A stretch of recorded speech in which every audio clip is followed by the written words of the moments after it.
For those that don't know, Paul Ford was actually the first civilian to set foot inside the Grenfell Tower after the fire that claimed the lives of 72 people.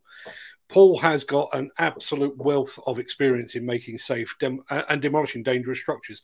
And he retains his connections with Grenfell Tower to this very day.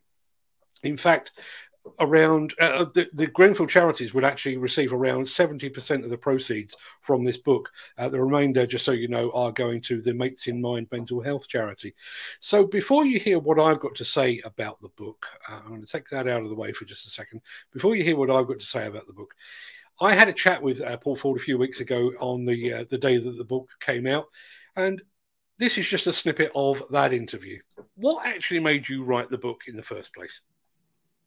Well, I suppose granted a bit of time in the first instance, you know, to sort of reflect on things during COVID, and there was all kinds of other distractions going on. But you know, we haven't been able to get Grenfell out of our minds at all since the tragedy happened. And I suppose having had the responsibility of dangerous structures since 2005, there's been literally hundreds. I mean, literally hundreds of dangerous structures that I've responded to, and so it becomes part of your career, you know. And I've been doing this now since the late 80s, and there's lots to share. And I really truly believe in the importance of sharing, you know, experience, recommendations, skills that others might just find intriguing, might actually benefit from. It could help save some people, and you just never know. So I found myself with some time to do it, and I sat down and started to research what might already be out there. And looking through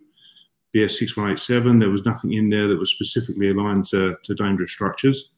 I was also conscious of, you know, having been out and done hundreds of incidents, you meet all manner of people on the local authority side, district surveyors as they're referred to in London, but building control officers around the country. And some of those poor people end up putting their hand up for doing the sort of the out of hours shift, and something tragic happens, like a big fire or an explosion or a collapse or whatever, and they find themselves out in the field with a responsibility that they've never held before. And you know, it occurred to me that we need to get some consistency. It didn't occur to me. It's absolutely obvious. We need to get some consistency.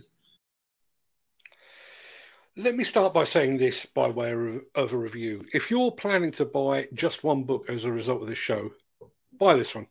I'd like nothing more than a pre-Christmas influx of book sale cash myself, but this book is far more important and far more educational than anything I've written and anything else I'm going to be talking about later in the show. To put it in very simple terms, there should be a copy of this book in the office of every demolition company, and probably another in the home or car, or both, of every demolition engineer here in the UK and quite possibly overseas as well. The book itself really is an intriguing mix. There's a huge amount in it that you can learn, but there's also some very moving and some very funny anecdotes that those that work in the demolition industry will truly appreciate. You know, it really does show that Paul is of the industry, some of the things that he's remembered. Now, you can buy this book on Amazon. You absolutely can. But if you do, then Jeff Bezos gets some of the money. And I think Paul Ford figures he's probably got enough of that already, given the fact that he spends half his time flying into space at enormous expense. I think Jeff Bezos has probably got enough money. So to ensure that the money goes to those that actually need it, go to dangerousstructure.com and place your order there instead.